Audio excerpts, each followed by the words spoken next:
Assalamualaikum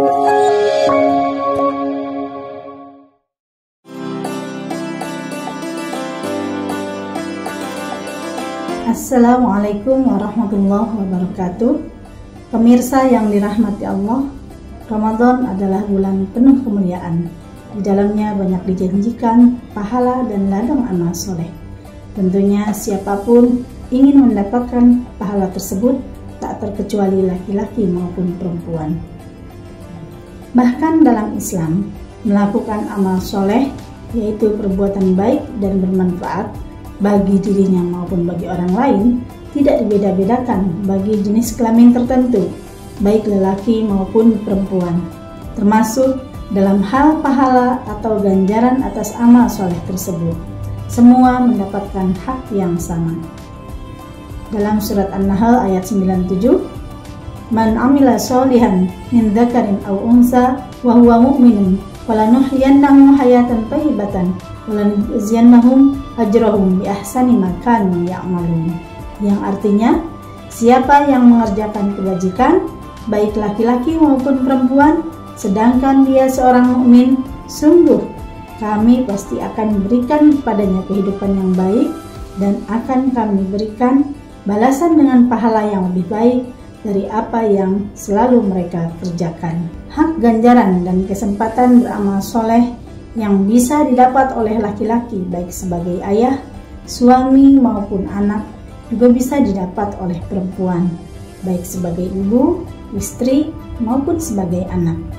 Wilayahnya pun sangat luas, bisa meliputi ranah domestik ataupun rumah tangga dan bisa juga meliputi ranah publik atau di luar rumah.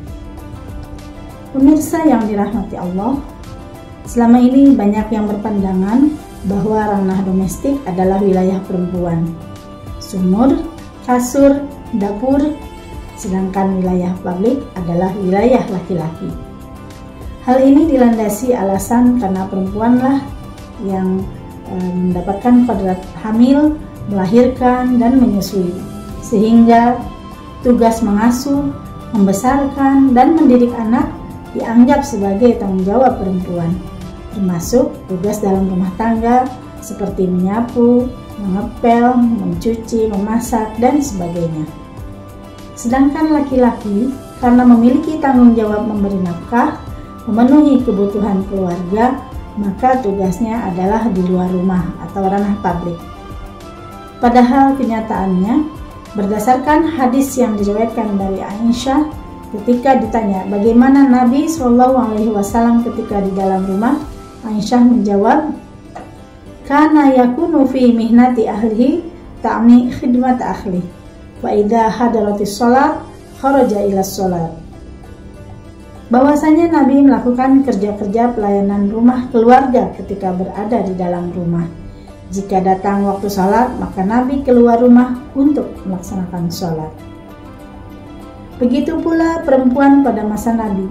Abu Syuqah, penulis kitab Tahrirul Mar'ah fi Asri Risalah, menceritakan bahwa perempuan pada masa Nabi juga ada yang beraktivitas di ruang publik, baik dalam kegiatan ibadah ritual, pengetahuan dan pendidikan, kerja-kerja ekonomi, maupun sosial dan budaya. Yang paling nyata adalah contohnya Sayyidah Aisyah, istri Nabi, di mana beliau merupakan seorang perawi hadis sekaligus ahli tafsir dan fikih. Dengan demikian, pada dasarnya tugas publik ataupun domestik bisa dilakukan oleh keduanya, baik laki-laki maupun perempuan. Tinggal bagaimana mengaplikasikannya bagi kedua belah pihak. Pemirsa yang dirahmati Allah, manusia baik laki-laki maupun perempuan pada dasarnya adalah makhluk Allah yang masing-masing sama-sama diberikan kelebihan maupun kekurangan, potensi baik positif maupun negatif. Hal tersebut tentunya adalah agar mereka dapat saling tolong-menolong, bahu-membahu satu sama lain, bekerja sama, termasuk dalam memenuhi kebutuhan keluarga dan lain-lain. Quran Surat Taubah ayat 71, firman Allah, "Wal mu'minuna wal mu'minatu ba'dhum awliya'u ba'dhin ya'muruna bil ma'ruf wa yanhauna 'anil munkar wa yuqimuna sholata wa yutuna zakah wa yuti'una Allah wa rasulahu ulaika sayarhamuhumullah innallaha azizun hakim. Orang-orang mukmin, laki-laki dan perempuan, sebagian mereka adalah menjadi penolong bagi sebagian yang lain. Mereka menyuruh berbuat ma'ruf dan mencegah berbuat mungkar, menegakkan sholat, menunaikan zakat, dan taat kepada Allah dan Rasul-Nya. Mereka akan diberi rahmat oleh Allah. Sesungguhnya Allah Maha Perkasa lagi Maha Bijaksana.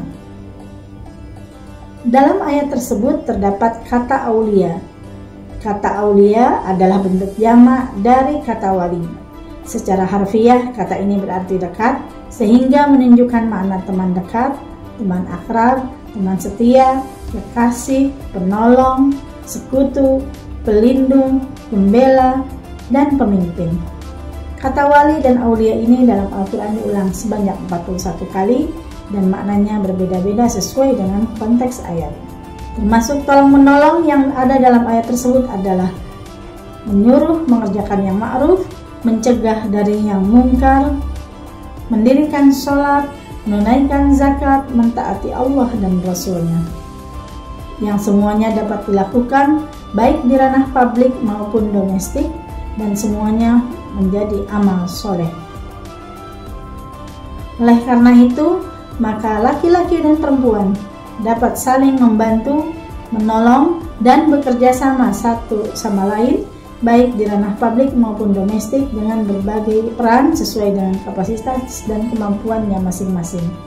Tentunya dengan memperhatikan mana yang lebih berkesempatan atau memiliki waktu dan keleluasaan serta kekuatan, termasuk dalam mencari nafkah atau sesuatu yang dapat memenuhi kebutuhan keluarga, baik sandang, pangan maupun papan.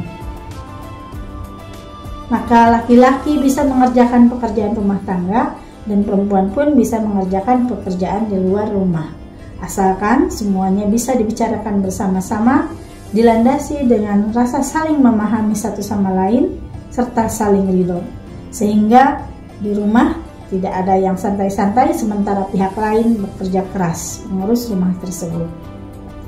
Pemirsa yang dirahmati Allah, hidup akan terasa indah jika laki-laki dan perempuan bisa bekerja sama, termasuk dalam memahami keadaan pasangannya atau orang-orang di sekitarnya. Relasi laki-laki dan perempuan, baik antar suami dan istri, ataupun antar orang tua dan anak, atau dengan anggota yang lain, jika saling menyadari untuk saling tolong-menolong dan bekerja sama, maka akan menjadi amal soleh yang ladangnya sangat luas, tidak hanya dari sisi ibadah ritual saja. Dengan demikian, kehidupan yang damai dapat mengantarkan kepada tujuan rahmatan lil alamin, begitu juga rumah tangga yang sakinah, mawaddah, dan penuh rahmat dari Allah. Semoga bisa diraih. Wallahu yarhamuna birrahmatit tammati fid dini wad dunya wal akhirah. Wassalamualaikum warahmatullahi wabarakatuh.